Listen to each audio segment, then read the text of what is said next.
আমি Pritha from digital computer centre, যেটা নস্করহাট মধ্যপাড়ায় অবস্থিত। তো এবার আমরা চলে এসেছি ফিল্টার ফর্মুলা ইউজ করে কী করে আমরা স্টুডেন্ট ডিটেলস বার করব সেটার একটা ভিডিও নিয়ে।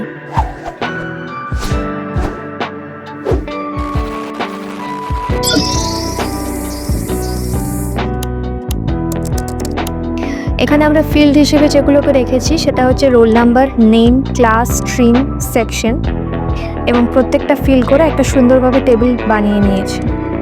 এরপর আমরা যেটা দেখিয়েছি সেটা হচ্ছে স্ট্রিমটা সিলেক্ট করব এবং স্টুডেন্ট ডিটেলস বার করে নেব। তো স্ক্রিনে যেভাবে বানানো হয়েছে সেই ফরম্যাটেই আমাদের টেবিলটা বানাতে হবে এবং নেক্সট স্ট্রিম বলে যে একটা ফিল্ড ফাঁকা রেখেছি সেটা, অ্যান্ড দেন আবার ওই টেবিলটা রিপিট হয়েছে। এবার রোল নাম্বার সেকশনে ইজিক্যাল টু ফিল্টার এই ফর্মুলাটা পুট করে পুরো টেবিলটা সেখানে রোল নাম্বার টু সেকশন পর্যন্ত যা কিছু আছে পুরোটা সিলেক্ট করেছি, কমা, দেন স্ট্রিমের কলামটা সিলেক্ট করা হয়েছে, ইজিক্যাল টু স্ট্রিমের যে রোটা ব্ল্যাঙ্ক আছে সেটা সিলেক্ট করেছি, দেন ব্র্যাকেট ক্লোজ করে এন্টার পুট করেছি। এবার আমাদের একটা এরর দেখাবে যেটা হচ্ছে হ্যাজ CALC এক্সক্লামেশন মার্ক।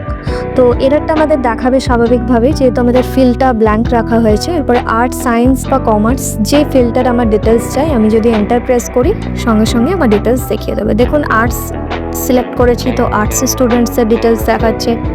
এভাবে সায়েন্স যখন সিলেক্ট করেছি সায়েন্সের যে স্টুডেন্টস আছে তাদের ডিটেলস দেখাচ্ছে, এবং কমার্সের ক্ষেত্রেও সেই স্টুডেন্টসগুলোর ডিটেলসই আমরা দেখতে পাচ্ছি।